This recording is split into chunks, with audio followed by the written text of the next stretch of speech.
عن فاطمة الزهراء عليها السلام بنت رسول الله صلى الله عليه وآله قال سمعت فاطمة أنها قالت دخل علي أبي رسول الله في بعض الأيام فقال السلام عليك يا فاطمة، فقلت عليك السلام. قال إني أجد في بدني ضعفا، فقلت له أعيذك بالله يا أبتاه من الضعف. فقال يا فاطمة ائتيني بالكساء اليماني فغطيني به، فأتيته بالكساء اليماني فغطيته به وصرت أنظر إليه وإذا وجهه يتلألأ كأنه البدر في ليلة تمامه وكماله.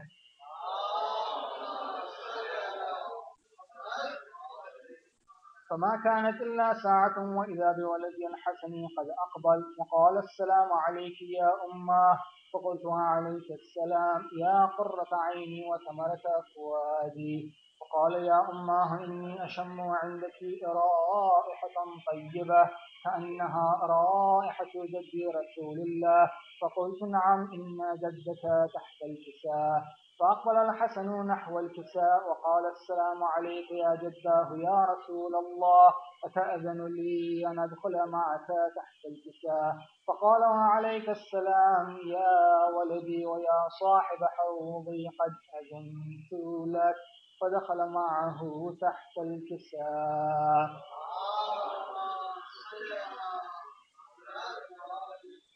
فما كانت إلا ساعة وإذا بولد الحسين قد أقبل وقال السلام عليك يا أماه، فقلت وعليك السلام يا ولدي ويا قرة عيني وثمرة فؤادي. فقال لي يا أماه إني أشم عندك رائحة طيبة كأنها رائحة جد رسول الله صلى الله عليه وآله. فقلت نعم إن جدك وأخاك تحت الكساء. ودنا الحسين نحو الكساء وقال السلام عليك يا جداه، السلام عليك يا من اختاره الله، أتأذن لي أن أكون معكما تحت الكساء؟ فقال وعليك السلام يا ولدي ويا شافع أمتي، قد أذنت لك. فدخل معهما تحت الكساء.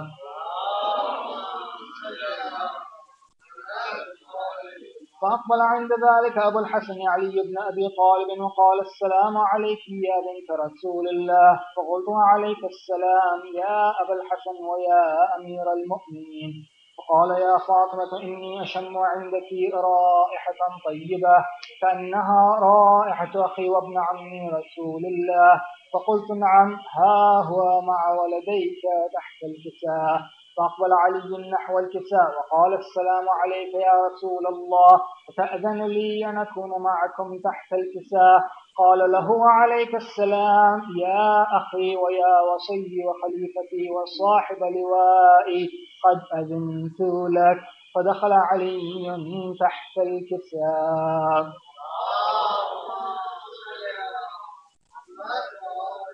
ثم أتيت نحو الكساء وقلت السلام عليك يا أبتاه يا رسول الله، أتأذن لي أن أكون معكم تحت الكساء؟ قال وعليك السلام يا بنتي ويا بضعتي، قد أذنت لك. فدخلت تحت الكساء. فلما اكتملنا جميعا تحت الكساء أخذ أبي رسول الله بطرفي الكساء وأومأ بيده اليمنى إلى السماء وقال اللهم إن هؤلاء أهل بيتي وخاصتي وحامتي، لحمهم لحمي ودمهم دمي، يؤلمني ما يؤلمهم ويحزنني ما يحزنهم. أنا حرب لمن حاربهم وسلم لمن سالمهم وعدو لمن عاداهم ومحب لمن أحبهم. إنهم مني وأنا منهم. فاجعل صلواتك وبركاتك ورحمتك وغفرانك ورضوانك علي وعليهم، وأذهب عنهم الرجس وطهرهم تطهيرا.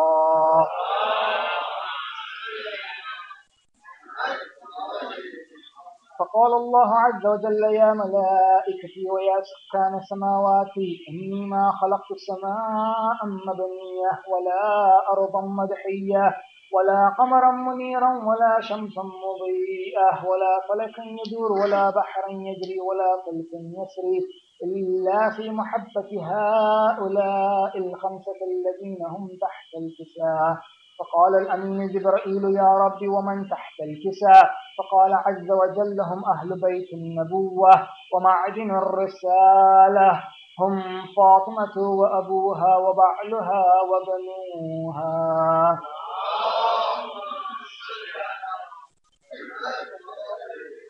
فقال جبرائيل: يا رب أتأذن لي أن أهبط إلى الأرض لأكون معهم سادسا؟ فقال الله: نعم، قد أذنت لك. فهبط الأمين جبرائيل وقال: السلام عليك يا رسول الله. العلي الأعلى يقرأك السلام ويخصك بالتحية والإكرام ويقول لك: وعزتي وجلالي إني ما خلقت سماء مبنية ولا أرضا مدحية ولا قمرا منيرا ولا شمسا مضيئة ولا فلكا يدور ولا بحر يجري ولا فلك يسري إلا لأجلكم ومحبتكم، وقد أذن لي أن أدخل معكم، فهل تأذن لي يا رسول الله؟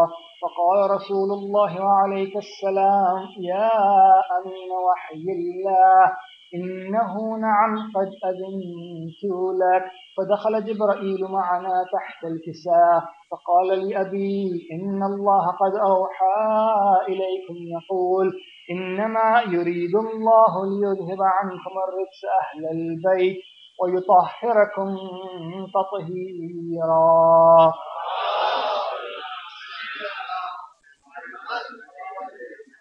فقال علي لأبي: يا رسول الله أخبرني ما لجلوسنا هذا تحت الكساء من الفضل عند الله.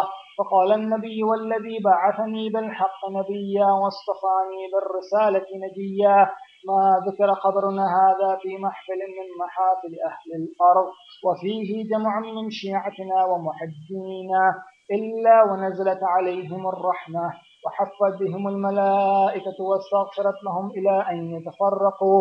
فقال علي عليه السلام: إذا والله فزنا وفاز شيعتنا ورب الكعبة. فقال النبي ثانيا: يا علي والذي بعثني بالحق نبيا واصطفاني بالرسالة نبيا، ما ذكر خبرنا هذا في محفل من محافل أهل الأرض وفيه جمع من شيعتنا ومحبينا وفيهم مهموم إلا وفرج الله همه، ولا مغموم إلا وكشف الله غمه، ولا طالب حاجة إلا وقضى الله حاجته. فقال علي عليه السلام: إذا والله فزنا وسعدنا، وكذلك شيعتنا فازوا وسعدوا في الدنيا والآخرة ورب الكعبة.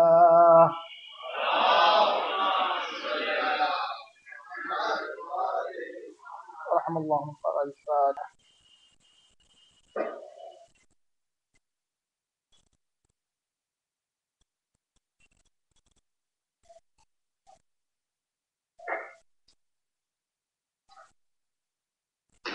Before we continue with the program, there's a request if you could all move close to the front to make room for people who are still coming in.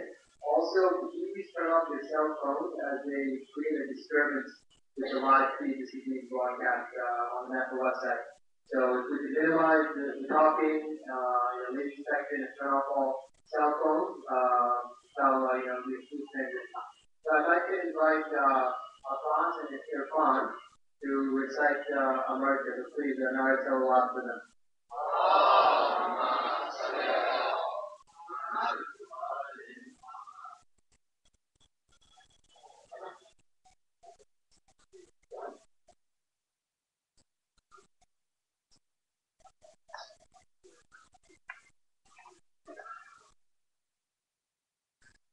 Salawat.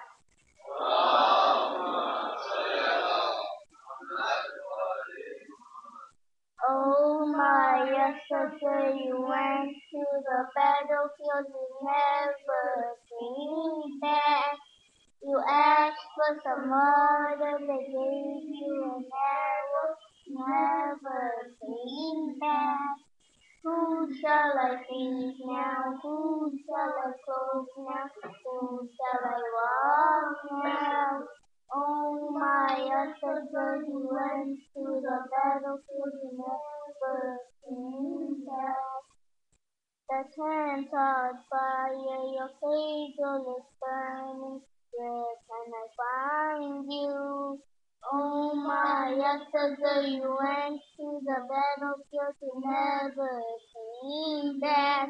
You got some water between our waistbands for you.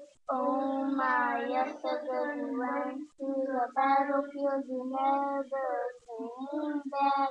The night is dark, the sun is burning. How can you sleep, my son? Oh my, yesterday you went to the battlefield, you never came back. You are all alone, don't be afraid, don't be scared, I'll find you. Oh my, yesterday you went to the battlefield, you never came back. You asked for some mother, they gave you an arrow, you never came back. After the Sixty-one died in the President's house, and the prisoners were released, he made a bomb cried out to Sakina. Oh my God, so you wanted to go home. We are going home. Please come with us. Oh my, yesterday you went to the battlefield, you never came back. When the prisoner reached Scarborough, he seized the Megabot cried, my daughter is John, my son is Isabella, my mom is Isabella. Where should I go, my Allah? Oh my, yesterday you went to the battlefield, you never came back. You asked for some water, they gave you an arrow, you never came back. So,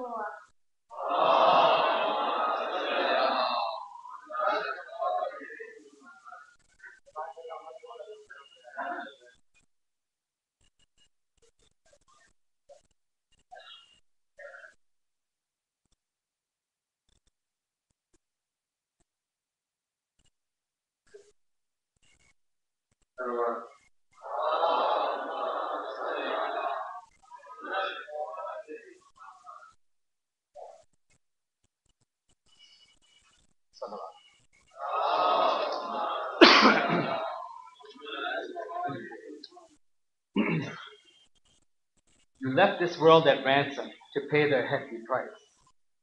You left this world at ransom to pay their hefty price. And who would have thought the prophet's grandson would have to pay it with his life? Ya Hussein, your name sends shivers that even my heart can feel, and tears that follow of a sorrow so real. They bore witness to the Most High, but how quickly words are born in our hasty tongues, and how quickly they die. They bore witness to your grandfather Muhammad, lest they had forgotten his name, lest they had forgotten who sent him his message and his claim. Fact is, they'd forgotten even before his time came. On Thursday, paper and pen as he lay in pain, the prophet who lived, suffered, and died for our guidance, but they had the nerve to call him insane? If that's not insane, then what is? And can you explain why they butchered his grandson Hussein? They bore witness to his mother Fatima, unparalleled amongst their kind. They knew his father Ali, the commander of the faithful. What's clear is that the killers weren't the command of their nafs, nor were they faithful. The truth is, the religion died. The religion died, and if it wasn't for your death, it would have been lost beneath our numbered breath. And so your memory lives on. Your memory lives on, a revolution and a new dawn, echoing across the endless valley of time until today. Until today, where we say we worship truth, but we lie in falsehood, surrounded in a world of true evil and false good, caught in a web of social depravities, decay and corruption by which they promise ease. A world of fatal moralities, of spiritual mortalities, where the hearts of men are lost before they are found, and God's purpose for man on earth is drowned by so many shouts of evil, shouts that are spiritually lethal. I look at the graveyard of man piercing into the wooden box that awaits me, struggling against the wind that sedates me, the numbing intoxication born from the cup of this world, blinding man from God. But you taught me better than that. But you taught me better than that, Hussein. You taught me better. In fact, you taught me to die in truth and to live in falsehood. And it's all good. Hussein, who knew of sacrifice until the herd of your beloved ruthlessly murdered before you, and who knew of patience until the time you had to endure, and I know it tore you. I know it tore you to watch those whom you love and whom God loves pass before you. And Zainab, Zainab, oh Zainab, how many tears can an eye shed? How many drops has your heart bled? He brutally butchered your family and rendered the arid sands of Karbala red. Still, you looked the tyrant in the eye and said, I see nothing in it but beauty. I see nothing in it but beauty. To die in the way of truth, it is our duty. Fighting the army of oppression and cruelty, for certainty, our blood is not spilt in vain. Our blood is not spilt in vain, nor is our suffering lost, nor is our pain. But man knows no bounds and is quick to forget. They took his life and didn't regret. But at last, his death gave us life. Forever grateful for that, lest we forget. For even over 1,000 years later, in your blood still soaks the scorching sand. But your memory lives beyond this land, Karbala, where a struggle took place and a sacrifice so grand, Karbala, where the light shines in the darkness, Karbala, where Yazid dies and the memory of Hussein lives past tomorrow, Karbala, Karbala.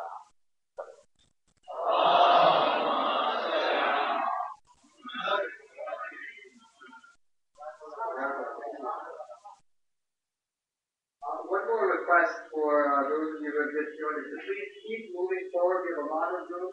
Also, we need to make room for people who are still coming in. So please, if we could move to the front.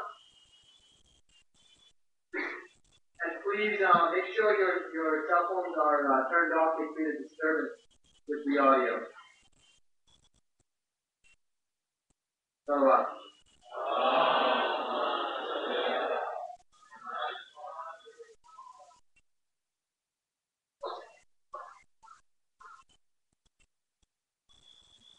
Salawat.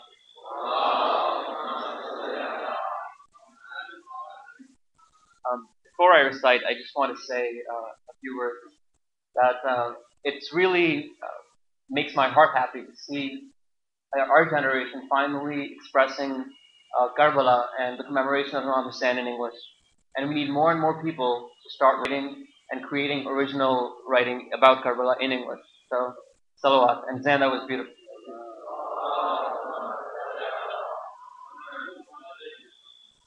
This poem is about Hazrat Abbas and is inspired by a poem by John of the Cross, who's a 16th century poet. He wrote in Spain. But his translation and his ability to express mourning and grief are echo our mourning of Imam Hussein very closely. So this is based on this poem. How well I know the flowing stream in the dark of night. How well I know the flowing stream in the dark of night. The eternal house is unseen. How well I know what wisdom brings in the dark of night. I know the sounds of little children weeping, little hands raised in prayer in the dark of night. And every thought is a prayer, and the prayers are aglow in the dark of night. And what light the desert sand flows. How well I know what silence brings in the dark of night. In grief the sand feels, Oscar lost, pacing back and forth in the dark of night. The night, perforated, riddled with arrows, fire, and flowers. Zainab's heart trembled in the dark of night. Sakina looks in the distance. What will these eyes see in the dark of night? Hands that lift the world, only to fall in the dark of night. Time transcends this moment. Justice overcomes the beloved breath in the dark of night. Salawat.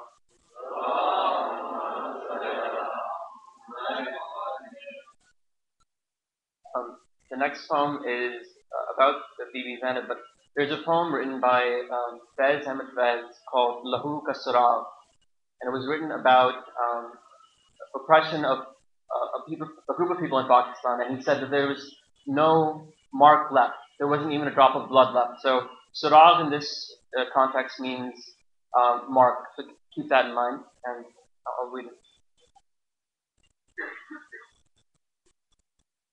कहीं नहीं है, कहीं भी नहीं लहू का सुराग, कहीं नहीं है, कहीं भी नहीं लहू का सुराग.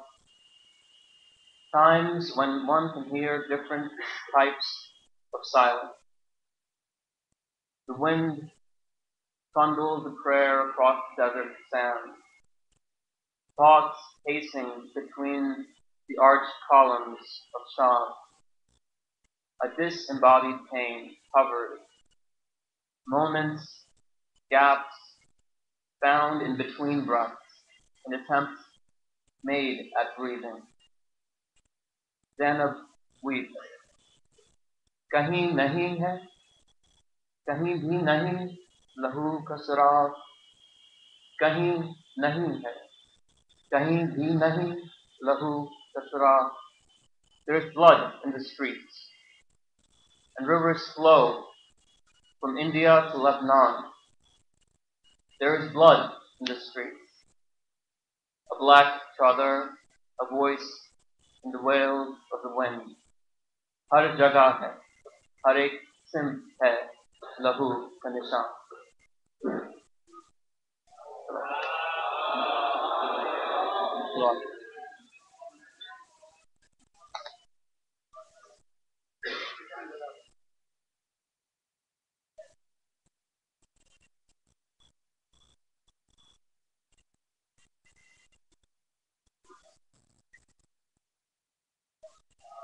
Thank you, brothers and sisters.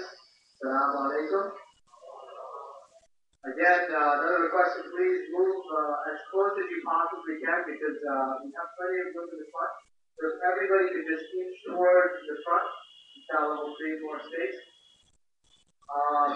We're going to begin the program shortly, but before we do, just a couple quick announcements.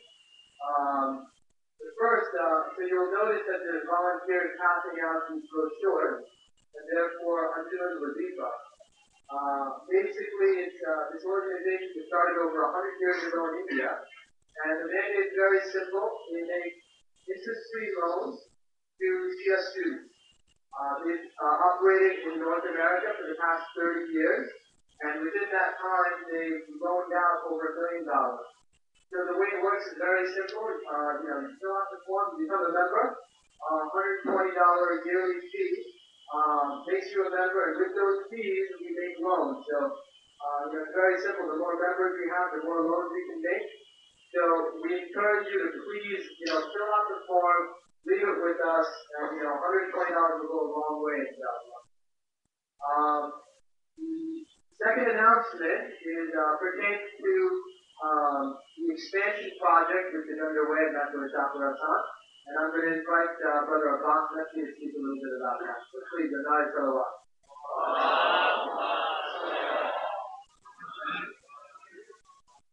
Thank you, sir.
have reached an extent already. And we're hoping that by the end of end of summer or ninth of the that most of it is great last year and keep the party by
again, we'll be beginning very shortly. One last push, please come as close to the room as you can. We have some room here, so if we can all begin to, inch towards the front, we'll make some more room. We still have more people coming in.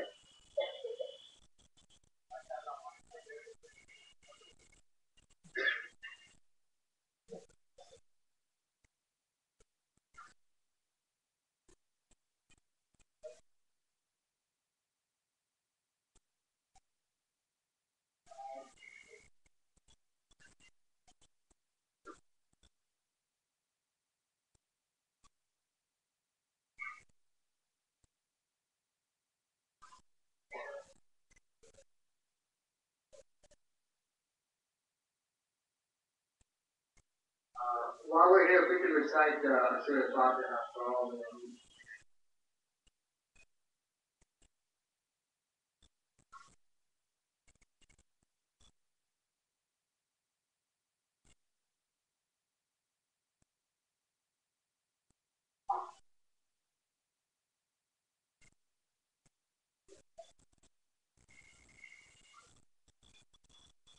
one more announcement. There will be a program at MFI tomorrow at 8 p.m. at London Dairy. So please try to attend.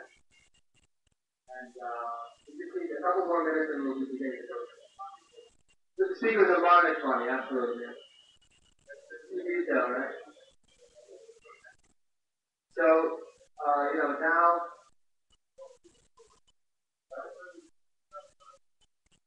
Yeah, so this series that we're beginning today will continue tomorrow.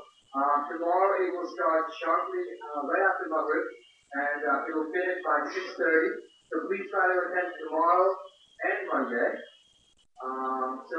Without further ado, we're delighted to have one of the most prominent figures in the Muslim world with us here, and that's Safar. He needs no formal introduction. So I would ask, please welcome him with your loudest voices, with Naris Salawat. Sayyid Amar Nakshwani.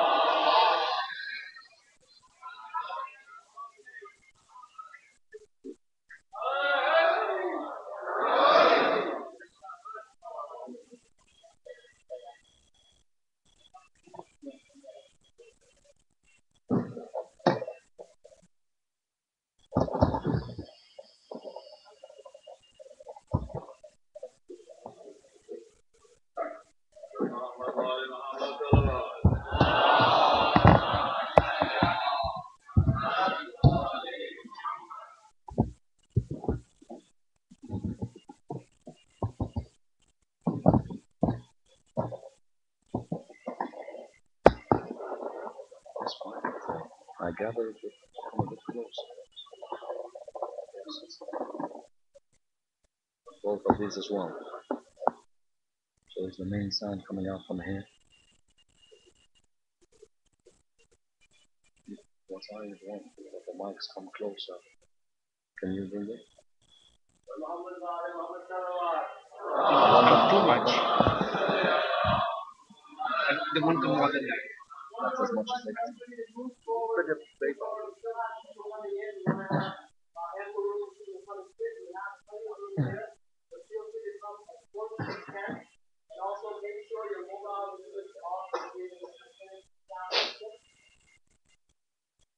Sure.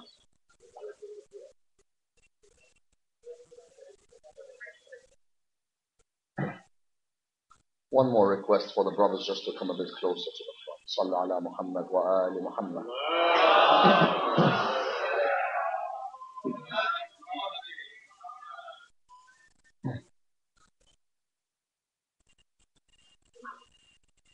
رحم الله من قرأ سورة الفاتحة. بسم الله.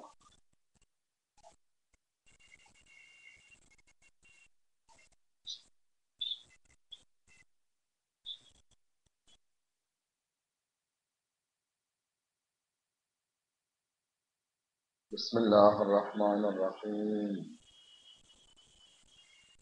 الحمد لله رب العالمين والصلاة والسلام على سيدنا وعظيمنا وحبيب قلوبنا وشفيع نفوسنا أبي القاسم محمد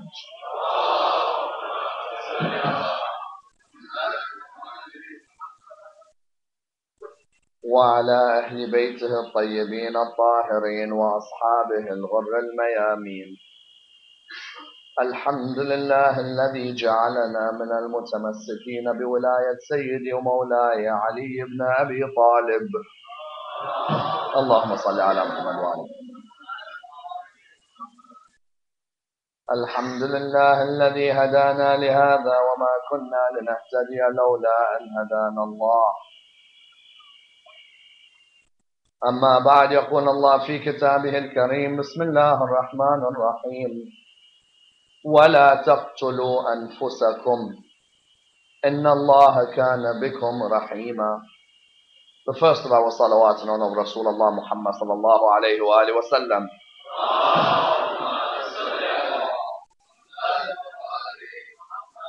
The second in honor of Amir al-Mu'mineen Ali ibn Abi Talib.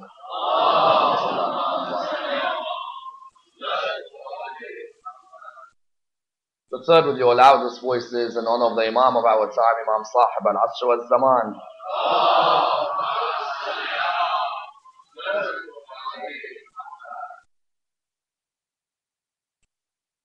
Respected scholars, brothers and sisters, Assalamu alaikum wa rahmatullah wa barakatuh. Did Imam al-Hussein commit suicide has become a central discussion in our communities over the past few weeks. And indeed is a question which requires a thorough analysis, for it is one which affects each and every one of our lives. A discussion from which many a lesson may be learnt, and indeed many an example may be derived. And a discussion with a historical base and a contemporary significance. It was only a few weeks ago that a statement was made within one of the Islamic communities and indeed on the media outlets that Imam al-Hussein had committed what was seen as being a godly good suicide. This caused shockwaves in certain Islamic circles and indeed outrage in others. And the idea that many came forward and said, how is it that someone from the school of Ahl al-Bayt could be so willing to accuse the Imam of walking towards his death and indeed committing suicide? You find that this is somewhat ironic, considering any of the non-Muslims who have studied the message of Imam al-Hussein have never once come to the conclusion that he committed suicide. Many of them would always term the sacrifice of Imam al-Hussein, or they would say it was a sign of the bravery and dedication of the Imam. And indeed none of the figures such as Gandhi, or indeed Dickens, or indeed Carlyle have ever come to the conclusion that Imam al-Hussein committed suicide. Yet you find that unfortunately certain people within the religion of Islam had come to the conclusion that Imam walked towards his death, and therefore this death had to be seen as a suicide and nothing more. You find further than this that such an analysis allows us to examine the deaths of all the Imams as a whole.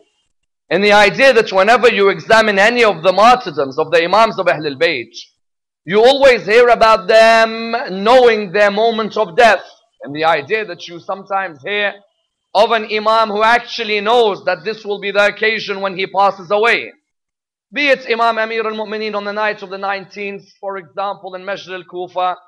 Be it Imam al-Hassan and knowing the food that he was about to consume. Be it, for example, our 8th Imam with the grapes he was to take in. You find that on many occasions they make their companions aware that we know that this is our moment of death that is approaching. Therefore, you find that the analysis as to whether Imam al-Hussein committed suicide on the 10th of Muharram is one which is not only pertinent to Imam al-Hussein, but pertinent to the whole discussion concerning the knowledge of the Imams concerning their deaths. And that's why I'm going to seek to examine this particular question tonight.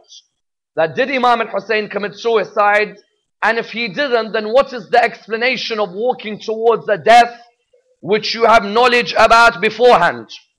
I'd like to examine this in a number of stages. Number one, what is the philosophy and the view of suicide in world religions today? Number two, can a human being be given knowledge of an event before the event happens? Number three, if a human being is given knowledge of an event before it happens, what attributes must they have to be able to contain that knowledge? Number four, how important is the concept of 30,000 versus 18,000 in denying the death or the suicide of Imam al-Hussein? And number five, how important is it to examine Hurr's conversion and how it clearly portrays Imam al-Hussein was not in a state of despair? Let's examine this and seek to finish this topic in complete depth. When the term suicide is given, you find that on many occasions it is always viewed negatively, as in psychologically, suicide is viewed as a state when a human being is in a state of despair about the way their life has revolved or indeed has concluded. You find that when you hear the word suicide often, it has negative connotations, as in never do you find a human being telling another, I can't wait till the day you commit suicide. It's very unusual. You'll never find a human being who actually even praises a person who commits suicide. On the contrary, a human being at most may feel a sense of sadness when hearing someone has committed suicide and nothing more. And indeed, when you examine the world religions today, you'll find that every religion in the world views suicide negatively and never positively. What do I mean? I mean that within these world religions, you'll find that each and every one of them looks down at their members if they commit suicide.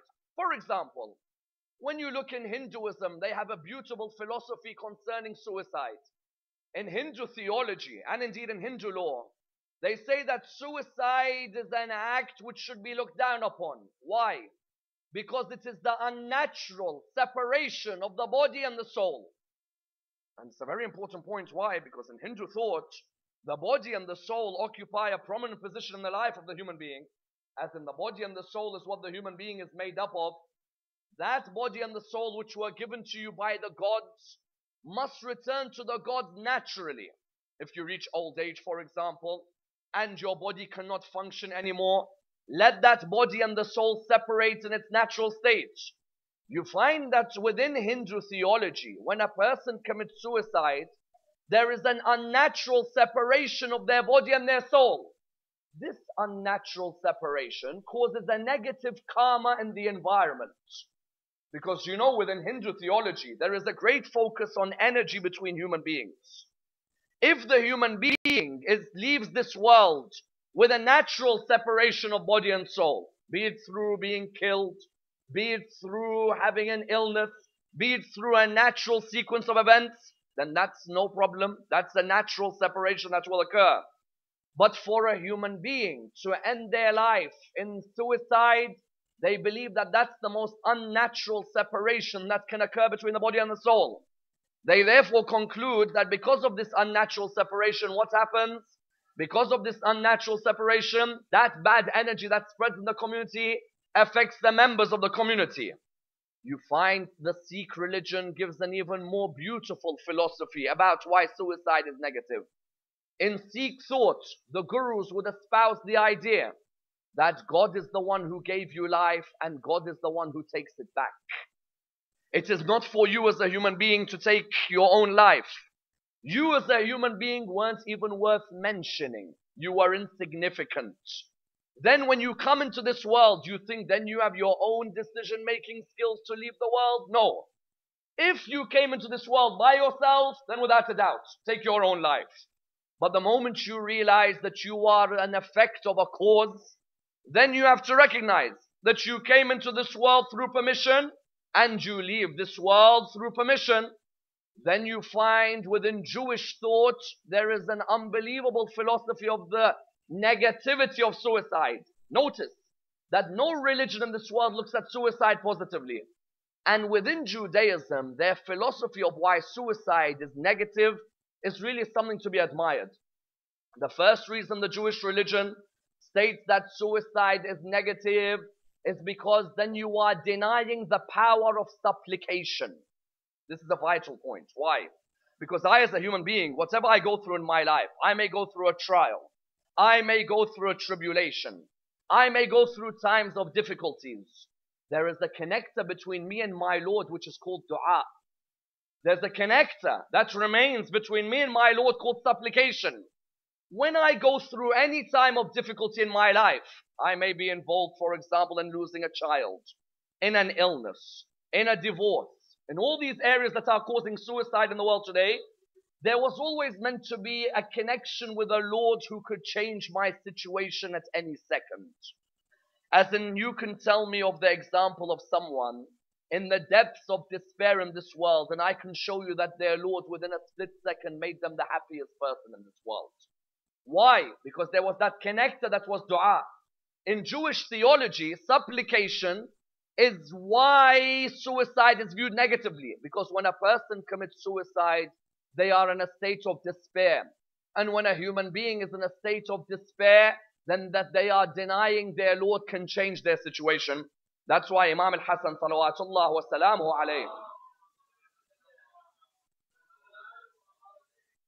Imam al-Hasan has a quite outstanding line when he is asked, what is the distance between the heavens and the earth? And he replies, the cry of an oppressed person in dua. As in, you would think the Imam would reply back a certain number of kilometers.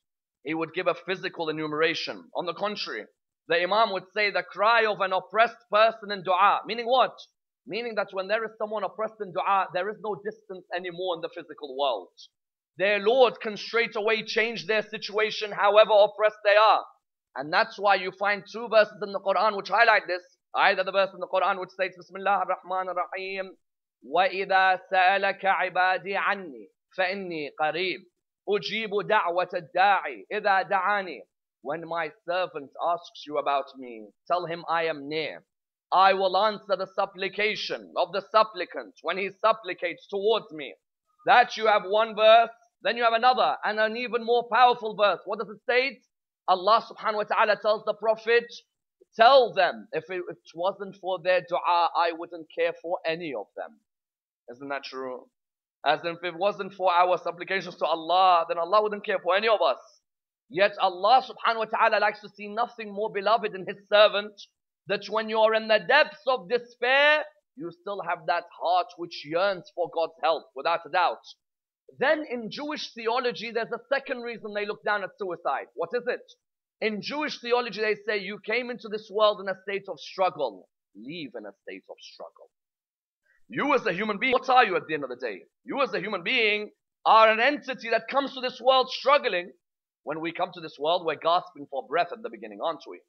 But God is creating us in a way and allowing us to evolve in a way that we will struggle through even the most difficult times.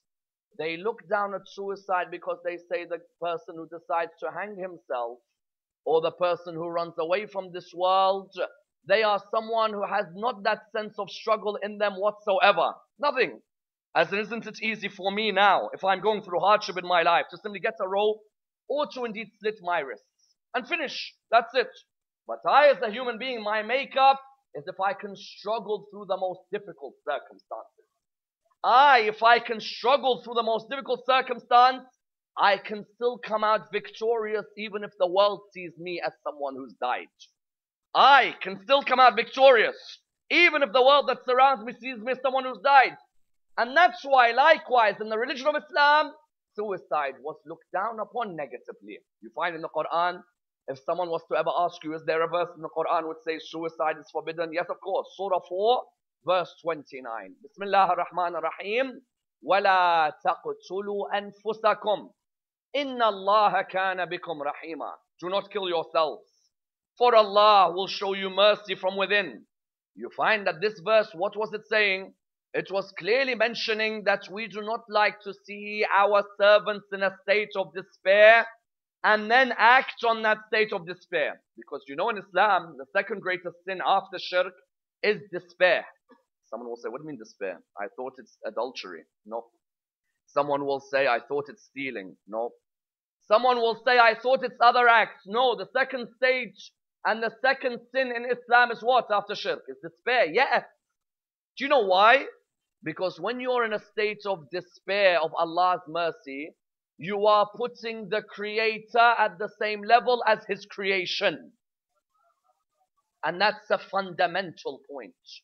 How many times have you heard a Muslim turn around and say, even Allah can't change my situation? You'll hear that once in your life.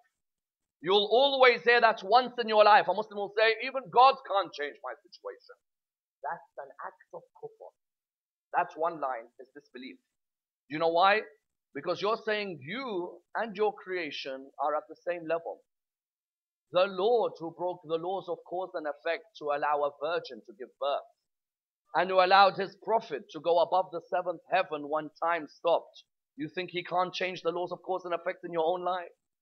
As in, when you as a Muslim come to a conclusion in your life that, you know what, my Lord can't even change my troublesome times. If my Lord could do anything, he'd do it now. Then you are really saying that your Lord is subject to the laws of cause and effect as well. Whereas Allah subhanahu wa ta'ala creates the laws of cause and effect. They are His servants. He doesn't serve them. If He wants to, He can change the situation straight away. And that's why the Prophet would tell his companions, I never want to see any of you who commit suicide, because that's the act of someone who's weak, not of someone who has strength. You find that the Prophet narrates that one day in the days of the ancients, there was someone who had a wound in his hand. Instead of being patient and waiting for this wound to heal, he opened up the wound more, so that he would die at that moment. Rasulullah said, such a person will never smell the fragrance of Jannah. Because such a person, when he sees his wound, instead of saying, Ya Allah, change this medical condition in me, help me change, help me improve in my health. No, it's better that I just open it up and I kill myself. On the first level, for someone to say Imam al-Hussein committed suicide, then you are saying Imam contradicts the verses of the Quran. Because if Allah says, وَلَا تَقْتُلُوا أَنفُسَكُمْ, do not kill yourselves, and Imam al-Hussein killed himself, then you are saying that automatically there's a contradiction. Whereas Ahlul Bayt are placed alongside the Quran. Ahlul Bayt are the embodiment of the Quran on earth. Therefore, on the first level, you find the view of Islam on suicide automatically denotes that Imam could not have committed it. The second level, you find that there are some Muslims in the world today who come forward and say, what do you mean he knew about his death before it happened? No human knows about his death before it happens. And the idea that some will come forward and say, are you saying he had knowledge of the unseen, as in he had knowledge of an event before the event happened? It's impossible that he would know about an event before the event happens. You find that this school comes forward and they've got Quranic backup for their opinion, as in they will use the Quran and they'll say only Allah has knowledge of an event before the event happens. Nobody else has. You say, what do you mean? They say in the Quran, Allah subhanahu wa ta'ala says, وَعِنْدَهُ مَفَاتِحُ الْغَيْبِ لَا يَعْلَمُهَا إِلَّا هُوَ. He has knowledge of the unseen. No one has this knowledge except him. They say, how could you tell us Imam al-Hussein knew about Karbala? That's impossible. Imam al-Hussein could not have known, because Allah says, only I have knowledge of the unseen. لَا يَعْلَمُهَا إِلَّا هُوَ. He is the only one who has knowledge to the unseen. Then they even quote you a verse where they say the Prophet himself said that I don't have knowledge of the unseen. You say to them, which verse? They say Surah 7 verse 188. When the Prophet says, Bismillah ar-Rahman ar-Rahim, وَلَوْ كُنْتُ أَعْلَمُ الْغَيْبِ لَاسْتَكْثَرْتُ مِنَ الْخَيْرِ. If I had knowledge of the unseen, I would have used it to help myself. They use these verses and they say, look, clearly, your idea that Hussein knows about Karbala before Karbala happens is impossible. Only God has knowledge of an unseen event before it happens. We reply by saying that let's understand these two verses. On the first level, when we say ilm al-ghayb is with Allah and none has it but Him, it means that the only existent who has absolute, unconditional knowledge of the unseen is Allah subhanahu wa ta'ala. And Imam's knowledge of the unseen is dependent on what Allah shares with him. There is no Imam who has independent knowledge of the unseen. Otherwise, the Imam becomes at the same level as his Lord. When Allah says, عِنْدَهُ مَفَاتِحُ الْغَيْبِ لَا يَعْلَمُهَا إِلَّا هُ, Allah subhanahu wa ta'ala is making clear that when I say I have knowledge of the unseen, none has this but me, it means that I'm the only existent who has absolute knowledge of the unseen. But if I want to share this knowledge, then I may share portions of it with my creation. They say, but the Prophet is admitting that, okay, the Prophet is admitting he doesn't have knowledge of the unseen. Don't take a verse out of context. Because in the Quran, every verse has a reason for revelation. This verse in the Quran, when the Prophet says, if I had knowledge of the unseen, it would have benefited me, or I would have used it to benefit me, is when they came to Rasulullah, they said to him, Ya Rasulullah, can you tell us about the markets of Arabia? Are they going to have inflation or deflation? As in the tomato prices, will they go up or down? The cucumbers, will they go up or down? Rasulullah said, if I had that type of knowledge of the unseen, I would have benefited myself with it. In other words, I have other forms of knowledge of the unseen, but tomatoes and cucumbers, I don't think my Lord wants to waste his time teaching me about these things. You find therefore that what's the context? Are there certain creations of Allah? Allah gave knowledge of an event before the event happens? Without a doubt in the Quran. Allah subhanahu wa ta'ala, some of his creations clearly, he gives them knowledge of an event before the event occurs.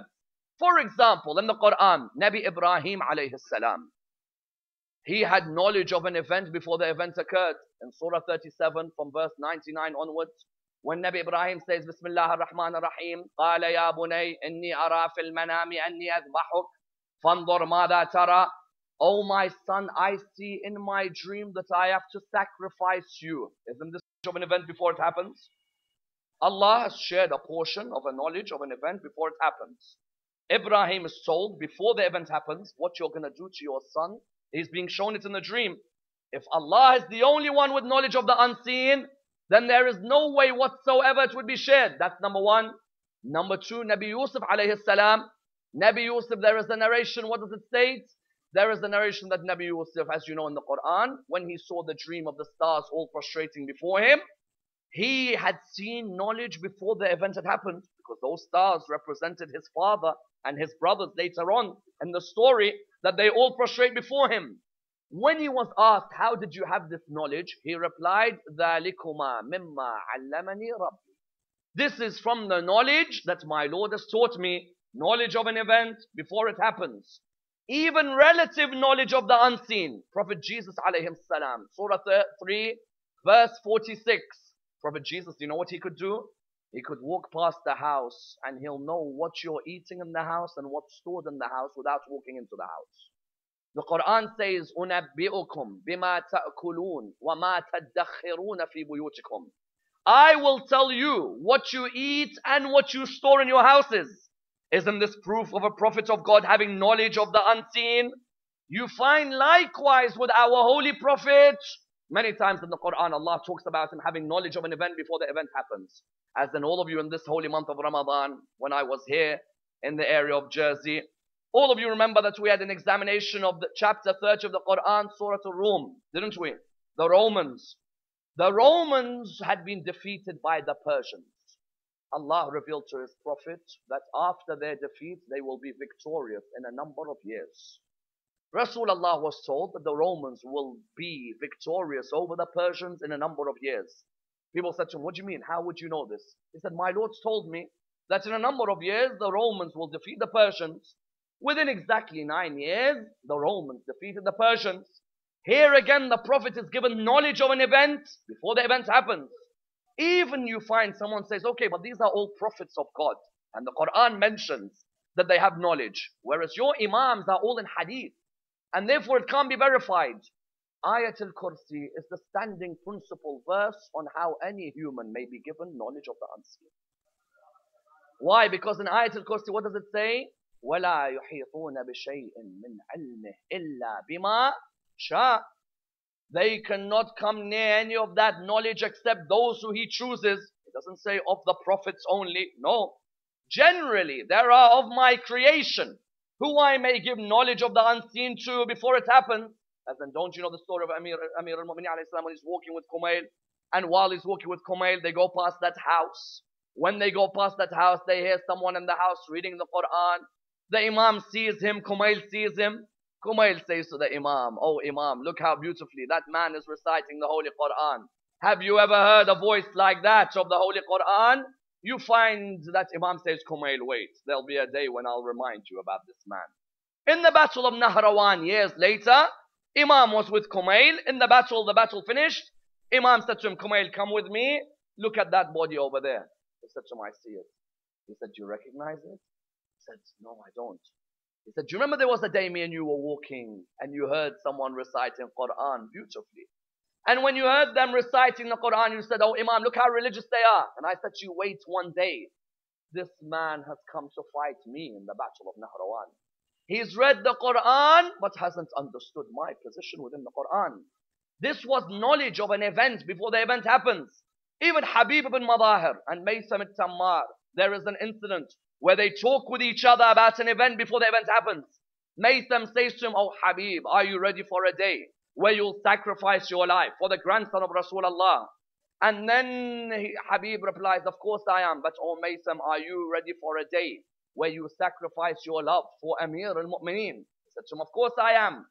In other words, you have certain individuals who are given portions of the unseen. Question, what attribute do you need to be given that?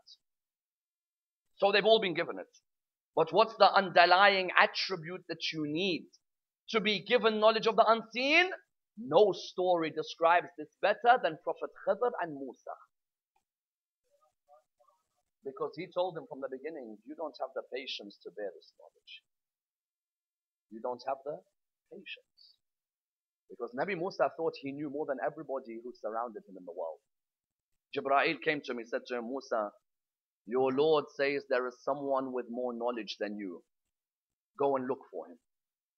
He went out, he said, "I will not stop until I find him." When he went out, he eventually found Prophet Khidr. He said to Prophet Khidr straight away, he said to him, "You know what? I found out that you have more knowledge than me." Musa in the laws of Sharia has more knowledge than Khidr. Khidr in the secrets of creation has more knowledge than Musa. So Khidr says to him, "You don't have the patience to have the knowledge that I have." He said, "What?" He said, "The knowledge that I bear of the unseen, you don't have the patience for." Nabi Musa said, No, I promise. I promise I can bear it. Let me just see it." He said, "Are you sure?" He said, "Yes." He said, "You come with me and you're going to see three things. You don't ask a single question about any of them. And then you'll understand the meaning of being patient with knowledge of what others can't see." He said to him, "Very well, let's go." They walked past the boat. He saw the boat. He made a hole in the boat. Nabi Musa said to him, "What are you doing making a hole in the boat? This belongs to some people." He said to him, "I told you don't have the patience to bear what I know." He said, Okay, I'm sorry. I won't ask a question again." Then they went past this young boy in the town. Prophet Khidr killed the young boy. Musa said to him, "What are you doing? How dare you kill the young boy?" He said, "I told you. You don't have the patience to bear the knowledge that I have." He said to him, "Okay, very well. I won't ask another question." They went to a third area. There was a wall. He repaired the wall. He asked him, "What is it?" He said to him, "What did you say?" He said, "Okay, I'm sorry." Prophet Khidr said, "سَأُنَبِّئُكَ بِتَأْوِيلِ مَا لَمْ تَسْتَطِعْ عَلَيْهِ صَبْرًا." I will now give you knowledge of that which you couldn't bear. The first condition of having knowledge of an event before the event happens is having the patience to protect that knowledge and not abuse it. Why? Because he said to him, "Come with me." When he told him, "Why did you make the hole in the boat?" He said, "That hole, that boat belongs to a group of poor people. In some narrations, it belongs to orphans. I made a hole in the boat, which is small enough to be repaired, but big enough that when the king goes past it, he won't steal it and say it's damaged goods." He said to him, normally this king steals the boats of others, but when he sees this small hole, he'll say, leave this boat, and that boat can go to that poor family. He said, why kill the young boy? He replied to him, sometimes when God takes things away from a human being, the human being doesn't understand the principle that what we give you is from mercy and what we take is from mercy. Sometimes when the human sees a child being taken in their life, they don't see God's wisdom behind what that child may have been to them later on. The human just turns around and says to the Lord who gave them the child in the first place that it's your fault that this happened. We took that child away, the family may be unhappy, but they trust Allah a lot. And because of their trust, they do not know that boy would be a menace to them in their life if he grew up. So Allah took his life, and in the place He put a daughter to that family, who from her line 70 prophets of God will be born. He then said to him, why did you repair the wall? He said, behind the wall there is treasure which belongs to 2 orphans. The king would come and take that treasure away. So I repaired the wall in order that that wall protects that treasure until a day when these orphans are able to take that treasure. He said to him, Musa, come walk with me towards the sea. He went and walked with him. He said to him, Musa, look at the sea properly. He looked at the sea. He said to him, Musa, look at the seagull. He looked at the seagull. He said to him, Musa, look at the seagull as it flies in the air. He said, I see it. He said, Musa, look at the seagull as it continues to fly. He says, I see it. He says, Musa, look into the seagull as it now goes into the sea. He says, I see it. He says, Musa, look at the seagull as it leaves the sea. He says, I see it. He says, Musa, look at the drops of water falling from the beak of the seagull into the sea. He said, I see them. He said, the drops of water in ratio to the sea is our knowledge in ratio to Allah subhanahu wa ta'ala. There are certain things you know which I don't. There are other things which I know which you don't. But above everyone with knowledge is Allah. To have knowledge of the unseen given to you means you need 2 traits. Number 1, you need the patience to protect it. Number 2, the humility not to abuse it. Those are the 2 areas. When you say Imam al-Hussein walked to his death at Karbala, I reply by saying, first understand why God gave him knowledge of this event. Because he knew the first trait Imam al-Hussein had. He had the patience to protect this knowledge. But importantly, the second trait, the humility not to abuse it. Me and you, if we knew we were going to die in Karbala, wallah, we'll book a ticket, fly across the world the other way, wouldn't we? As in, there is not a way we will continue towards Karbala. We don't see the religion as bigger than us. We see ourselves as bigger than the religion, isn't it?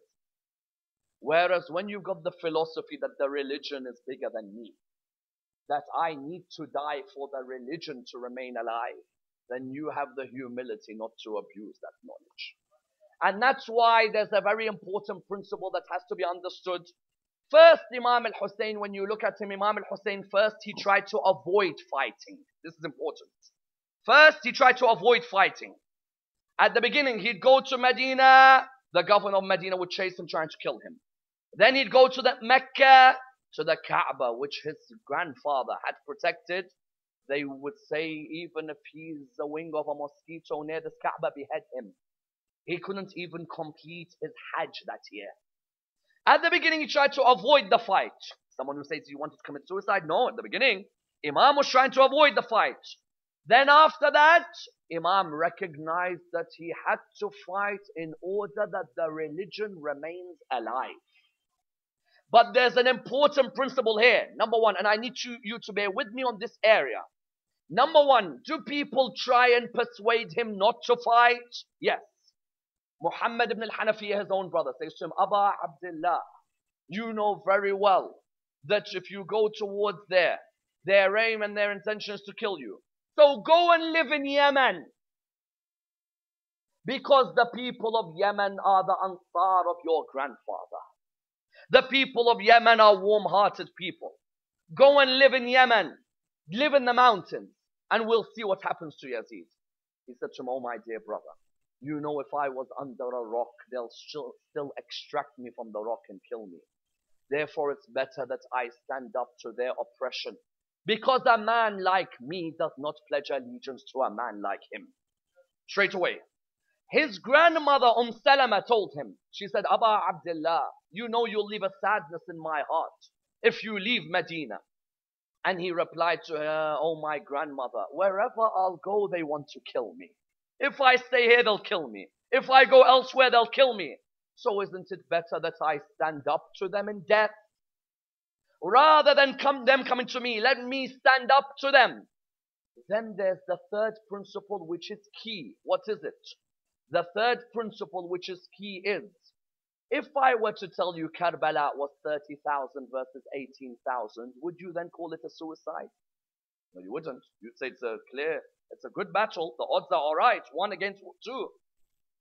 At the beginning, when he left to go to Karbala, that's what he thought the battle would be. We only think suicide because with hindsight, we look at 72 versus 30,000. But his intention was there's 18,000 signatures who are telling me that we'll fight. And with me and Abbas, me and Muslim, me and Habib, me and Mukhtar, if Mukhtar was there, me and Maytham, if Maytham made it, we can annihilate them if there's only 1 against 2. Isn't it? Had it been Karbala from the beginning, 30,000 against 72, then yes, someone has a right to say, hold on, you've only got 72. Why are you going to fight? At the beginning, he's thinking 18,000 will join him. It's only when he gets closer he realizes it's getting down in number. But he has an unbelievable philosophy. Why should I not follow my principles if they haven't followed theirs? Just because they don't turn up doesn't mean my principles change. My principle is the same. A man like me doesn't pledge to a man like him. If 18,000 join me, let them. If they don't, you think it's about numbers? Never. It's about making a stand against an oppressive ruler like him. Because in my death, I'll bring freedom not only to myself, but to the whole of humanity as a whole. Isn't it a paradox? How can death bring freedom? But you've all seen a film where a person was dying and he shouted freedom. In humanity, everyone recognizes when you die with a cause, you die free. And do you know what Shaheed Mutahari says about this unbelievable incident? He says, do you want to know why Hussein won at Karbala? He says it's very clear why he won. 30,000 against 72. None of the 72 joined the 30,000. But many of the 30,000, in terms of many being 30 is a big number, joined the 72. Tell me, have you ever heard a battle, there's 30,000 and 72, but the 30,000, some of them want to join 72? Because they looked in the eyes of this man, they didn't see despair, they saw victory. Soldiers, what do they say? Soldiers say, just look at each other's eyes and you'll know if you're going to win or you're going to lose, isn't it? Ali ibn Abi Talib, when he comes out on a battlefield, he looks at the opposition's eyes. Then they know 3 things in his head. He knows he's going to win. They know he's going to win, and he knows that they know he's going to win. That's a phenomenal level. If Imam al-Hussein committed suicide, he'd have to be in a state of despair. If he's in a state of despair, you think Hur bin Yazid al-Riyahi would have changed?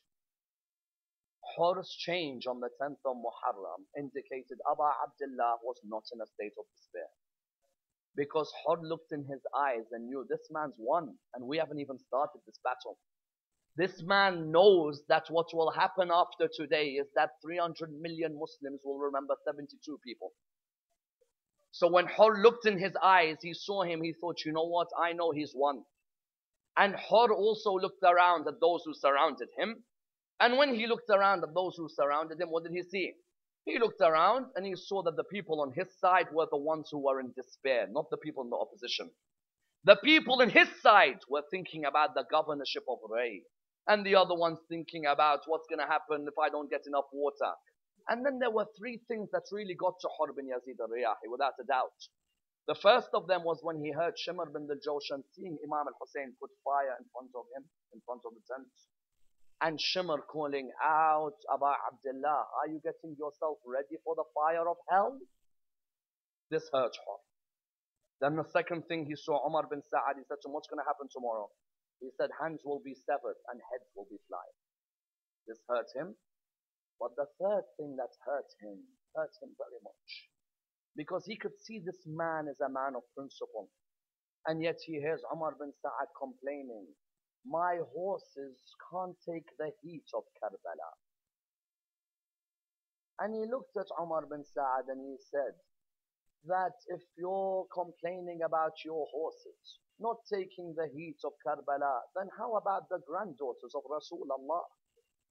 You have a complaint to make about horses. How about human beings in front of you? Who the heat of Karbala is killing them one by one. That had a profound effect on him, without a doubt. But more important was that he saw in the eyes of Imam al-Hussein that Imam had known that victory would be coming, because through his death man would remain alive forever. And you know what got to Hur? When he would see Imam al-Hussein with that, and what got to the other soldiers? They saw Imam lying on the ground, arrows surrounding his body. And when they saw the arrows surrounding his body, they'd come near him to behead him. As soon as they come near him, they'd hear him saying, "Oh my Lord, what did I lose when I found you? And what did I find when I lost you? If they cut me into 1,000 pieces, each piece would cry out its love for you." They saw this man's not in despair. This man has such a connection with his Lord that he's still alive. A person who can talk to his Lord while arrows, the hadith says he looked like a hedgehog. The hadith says he looked like a hedgehog. How many spikes are on the body of a hedgehog? But even while that, he still had that connection that it was all for his Lord. And that scene in particular of arrows being around his body, that scene would hurt Imam Zayn al-Abidin whenever he'd remember it. And the scene of shimmer being on the chest of his father, that would hurt him whenever he'd remember it. And the scene of knowing his father died and nobody would give him water and nobody buried his father. How many normal humans were given a burial, yet the grandson of Rasulullah was left on the ground in Karbala with no one to bury him. And that's why years after Karbala, Imam Zayn al-Abidin would remember this. He would remember it all the time. If he walked past a butcher who was about to sacrifice the sheep, he would say to him, "Oh butcher, have you given water to the sheep before you're sacrificing it?" The butcher would reply, "Oh son of Rasulullah, of course. Any creation before it dies deserves water to be given." He would say, "My father was killed and no one gave him water." On another occasion, he would see a man who used to look after the cemetery. He'd say to him, "That when I die, will you bury me?" The man said, "Of course, O grandson of Rasulullah. It would be my honor to bury you." He would say, "My father lay on the ground in Karbala for 3 nights with no one to bury him." These memories would come back to him. And that's why Imam al-Baqir, salawatullah wa salamu alayhi, narrates that when I came to bury my father, he narrates that those final moments with my father were the most difficult moments I had in my life. He says, I saw the poison begin to surround the body of my father, Zayn al-Abidin. Nobody here would ever want to see their father dying. That's without a doubt. Those of you who've had to see your father dying, how difficult is it to see your father in his final moments? That father who's the source of warmth, the source of affection. But you always had your mother, for example. Imam Zayn al-Abidin was born. A few days later, his mother died. His father was everything to him. His father brought him up. Those first 20 odd years on the earth, it was only his father. That's why Imam al-Baqir says, when I saw my father, the poison surrounding his body, I came near him. A son should be near his father. A son should embrace the chest of his father. And a son should open the buttons of his father when he is dying, isn't it? Because you don't want your father's breathing to be that much affected. So you'd open the buttons. Any father deserves the buttons to be open. He narrates that I saw the poison had affected him. I came and hugged him on his chest. As soon as I hugged him on his chest, I saw him begin to cry in a way I had never seen him cry before. I said to him, "Oh my father, why do you cry?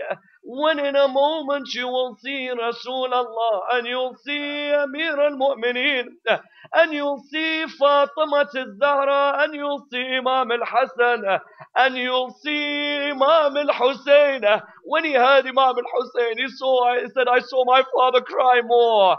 I said to my father, what's wrong? Why are you crying? He said to me, oh my son Muhammad, I cry because when I am dying, you are on my chest. Whereas when my father, Abu Abdullah, was dying, do you know who sat on the chest of my father? I had to see Shimmer sitting on the chest of my father. Normally you'd remove the buttons from the shirt of your father. I saw Shimmer removing the buttons from the shirt of my father and then taking out his dagger across the neck of my father. And that's why Imam al-Baqir further narrates that after I had come towards the ghusl, he says normally you'd want to look at your father's body in ghusl. You'd never expect to see any bruising on your father's body, would you? As in you'd expect to see your father's body in the best of conditions. He said, when I washed my father's body, I saw the marks of bruising. The marks of bruising on the back and on his neck. As for the back, I knew it was because of my father carrying the food to the poor people of Medina. But then when he saw the mark on the neck, he began to cry. The person next to him said to Imam al-Baqir, you are the grandson of Imam al-Hussein. We expect you to be patient. Why do you cry so much after washing your father's neck? He said to him, I know I have to be patient, but I didn't know that after Karbala, the marks of the chains of Umar ibn Sa'ad were still on the neck of my father.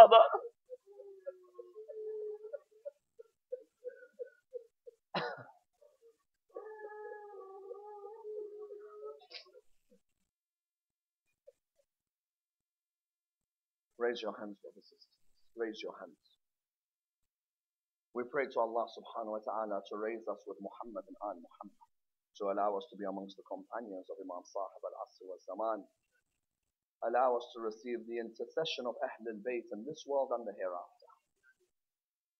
For the originators of this majlis, bless them with your mercy and allow them to receive the intercession of Ahl al-Bayt.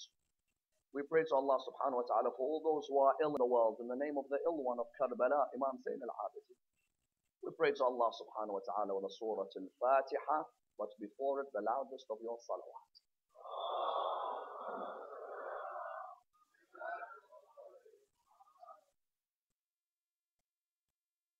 إياك صراط الله.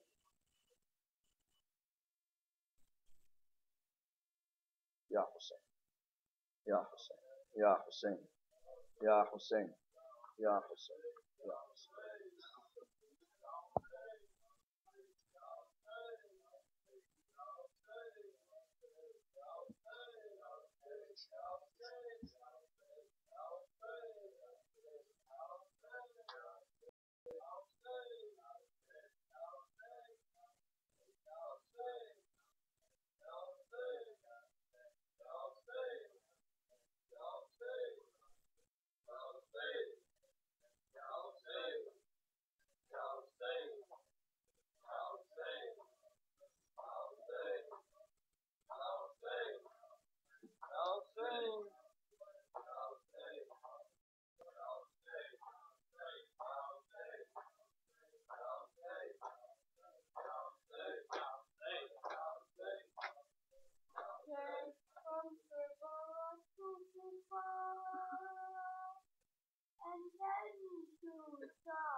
the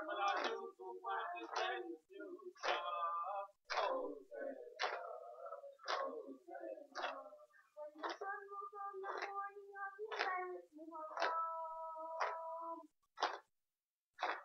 A body lost in two messages upon the trees. The beautiful trees and healthy women and the children. The beautiful trees and healthy women and the children. With trees around the neck and listen roll for the story. Oh, Zainab, oh, Zainab. The something about you to find and to stop. Oh, Zainab, oh, Zainab. The Miriam was a little to her sins at the farm. The bodies had been trampled as they lay on the plains. No trouser on the ladies as they were dragged away. No trouser on the ladies as they were dragged away. A cradle lies empty on the canvas of a love. Oh, Zainab, oh, Zainab. That's some trouble I used to find and to stop. Oh, Zainab, oh, Zainab. The hands of the monsters are placed upon a row of trees. The children and the women were then dragged along in chains. Imam was low, but he was beaten all along the way. Imam was low, but he was beaten all along the way. The wolf fighting and Jesus pressure leading them to the cross. Oh, Zainab, oh, Zainab. From trouble I took to find and to stop. Oh, Zainab, oh, Zainab. The Zainab and Sultan crossed the walls of Kufar. They remember times that they spent with their father, who would have taught the family of Muhammad, who would have taught the family of Muhammad. Would be carried in people find sorrow and persecution. Oh, Zainab, oh, Zainab. There's some trouble I took to find and to stop. Oh, Zainab, oh, Zainab. In Damascus they were born in the blazing open sun. But only from their last wanting journey cold and fast, the council wondered who they were and gave them haste to be. The council wondered who they were and gave them haste to be. The people did not recognize the hour of Muhammad. Oh, Zainab, oh, Zainab. There's some trouble I do to find and to stop. Oh, Zainab, oh, Zainab.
تیرے دنیا تو نہ بھولے گی آباد وفا تیرے تلوار نہیں کھینچی آقا کے کہا مانا کے مسلے پر وہ سجدہ شکرانہ کے مسلے پر وہ سجدہ شکرانہ کے مسلے پر وہ سجدہ شکرانہ پرچے علی اکبر کے سینے سے نکل آئے پرچے علی اکبر کے سینے سے نکل آئے دیکھا گیا جیسے یوں نکل آنا کے مسلے پر وہ سجدہ کے مسلے پر وہ سجدہ شکرانہ کے مسلے پر وہ سجدہ شکرانہ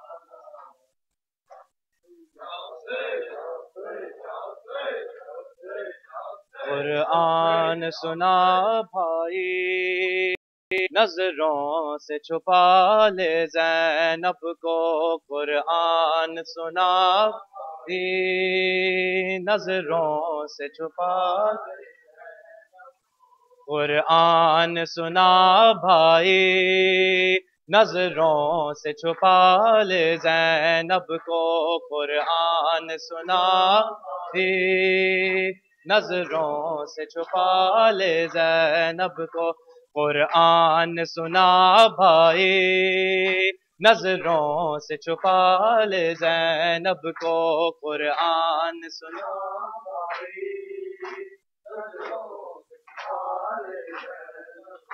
بے پردہ ماں جائی بے پردہ ماں جائی نظروں سے چھپا لے زینب کو قرآن سنا بھائی نظروں سے چھپا لے زینب کو قرآن سنا بھائی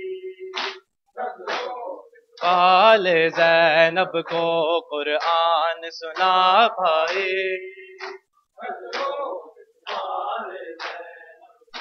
بے پردہ ماں جائی بے پردہ ماں جائی نظروں سے چھپا لے زینب کو قرآن سنا بھائی نظروں سے چھپا لے زینب کو قرآن سنا بھائی نظروں سے چھپا لے زینب کو قرآن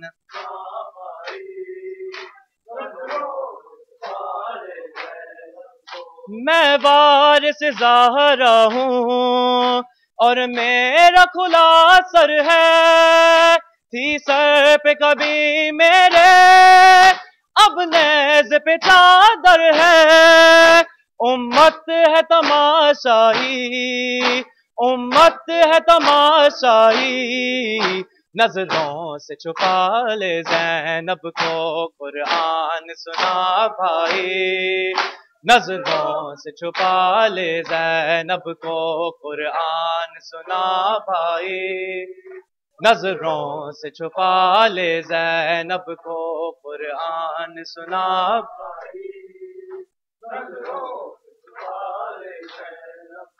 پہنے ہوئے زنجیریں چوتھی یہ امامت ہے سجاد پہ راستے کا ہر لمحہ قیامت ہے اب ساتھ ہے تنہائی اب ساتھ ہے تنہائی نظروں سے چھپا لے زینب کو قرآن سنا بھائی نظروں سے چھپا لے زینب کو قرآن سنا بھائی نظروں سے چھپا لے زینب کو قرآن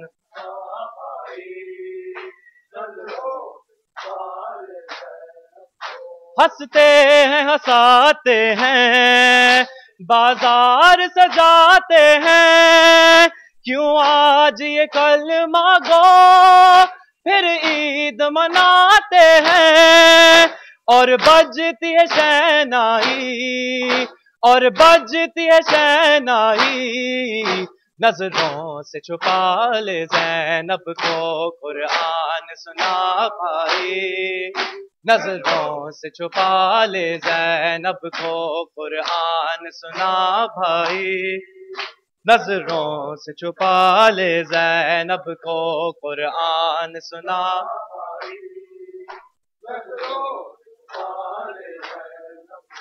دہرایا گیا پھر سے عاشور کا ہر منظر ہر شام کے بازی نے برسا ہی دیے پتھر زینب کی صدائی زینب کی صدائی نظروں سے چھپا لے زینب کو قرآن سنا بھائی نظروں سے چھپا لے زینب کو قرآن سنا بھائی نظروں سے چھپا لے زینب کو قرآن سنا بھائی بے پردہ ہے ماں جائی بے پردہ ہے ماں جائی نظروں سے چھپا لے زینب کو قرآن سنا بھائی نظروں سے چھپا لے زینب کو محمد وعلی محمد صلی اللہ. So just a quick announcement, we are going to be holding a Q&A shortly, and tonight's the only Q&A, so please stick around for that. Also, tomorrow the program will start immediately after Maghrib, so please be here on time. Tomorrow and Monday it will begin immediately after Maghrib. Also, tomorrow at noon there will be a majalis here, starting at Zahar, sponsored by Dr. Yusuf Al-Lali. So please, it will begin promptly at noon, so please be there. Also, we're going to be passing out the pencils for the Q&A, so stick around and we'll start inshallah. Also, there's secretary at Asana tonight. Yeah, all right, yeah.